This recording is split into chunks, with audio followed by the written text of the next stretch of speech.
Wachungaji walienda haraka wakamkuta Maria na Yosefu na mtoto mchanga wamelala ulini. Rejea Luka sura ya 2 aya 16. Mtoto mleavyo ndivyo akuavyo. Mungu alichagua kuzaliwa katika familia ya kibinadamu ili mwanadamu ashirikishwe uungu wake. Mungu alipotoa ubinadamu wetu alikubali kuwa binadamu kweli kweli. Yesu alizaliwa, akalelewa na kutunzwa kama watoto wa wanadamu. Alikubali kupitia hali zote ili wanadamu wote wajue upendo wa Mungu. Je, sisi wanadamu tunaujua upendo wa Mungu kwetu? Je, tunampenda Mungu na kupendana sisi kwa sisi? Ndugu zangu, tumwombe Mungu atujalie kutambua thamani ya upendo wake kwetu, nasi tumpende Mungu na tupendane sisi kwa sisi. Mtoto mleavyo ndivyo akuavyo. Wazazi, jifunze kwa Bikira Maria na Yosefu namna ya kuwalea watoto wetu. Yesu alilelewa kwa upendo wa dhati. Alilelewa kwa uzoefu wa hali zote za kibinadamu, hali ngumu na zile za kawaida.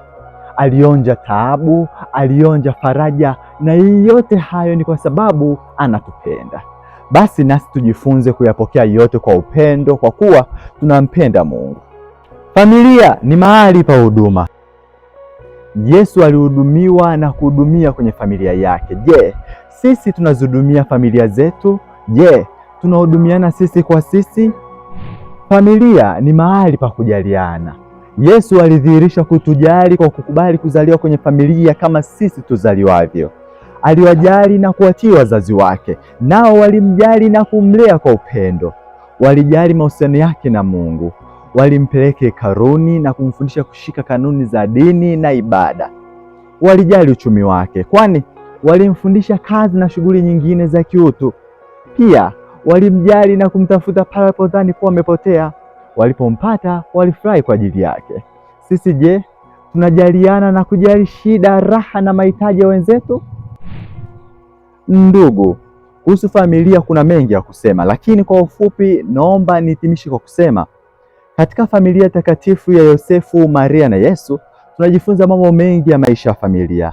Baadhi ya mafundisho hayo ni: familia ni shule ya sala, ni shule ya upendo, ni shule ya utii, ni shule ya uaminifu, ni shule ya kazi, huruma na huduma. Tena kwenye familia ndipo tunapopaswa kujifunza ukimya. Sio ukimya wa kutoongea, bali ni ukimya wa kutafakari mahusiano yetu na Mungu na mahusiano yetu na wenzetu. Hivyo ishi vema, jilee vema, lea vema familia yako, utapata tuzo kwa Muumba wako.